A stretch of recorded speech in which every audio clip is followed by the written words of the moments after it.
Mr. President, and now it's a great privilege to invite Jean Badershneider. She's our Board of Trustees member, and she had a huge experience while working with ExxonMobil as a vice president, but now she's working as a CEO and a founding board member of the Fund to End Global Modern Slavery. Dear Jean, question is yours. Yes, thank you, Mr. President. Thank you for joining us. It's a real honor.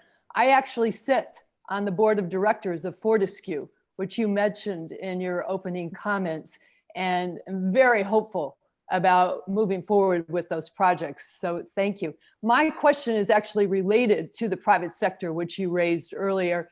There's a great deal of international interest in developing Afghanistan's mining and mineral sector. You mentioned rare earth, you mentioned lithium, as well as your hydroelectricity capacity to build, in our case, green energy and green industry as well.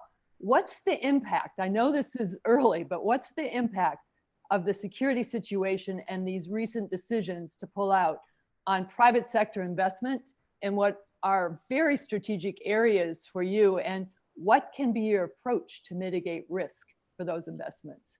Well, thank you. One of the key areas that I discussed with Secretary Blinken today is precisely risk mitigation for the private sector. Great. Guarantees both from what used to be formerly OPEC, but now is the development cooperation from the United States, Hermes, and including insurance from Lloyd's. I think we need to work together to develop a set of instruments that mitigates risk. Most of the risks in Afghanistan are not new. Nigeria to Brazil to other places, all of these risks. Key for the mega projects is to ensure that the risks of risk mitigation. Political risks can be, guarantees can be bought from the World Bank. We're in discussion with them. But we need a private sector view to ensure these. And vis-a-vis the Taliban, the issue is that these people are supporting the mega projects.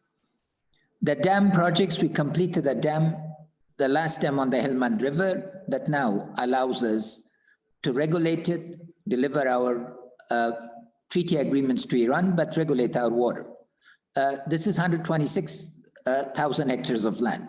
It's immense public support. So mobilizing the public is part of this. We've done exactly the same on the in the course of TAPI. In TAP is Turkmenistan, Afghanistan, Pakistan. The view, what is important, and thank you for sitting on the board of Fortescue, is to get the specificity. What specific risks measures are required? How much of this can be monetized into forms of insurance and guarantees so that work can go on? Public support for it is immense. Thank you very much.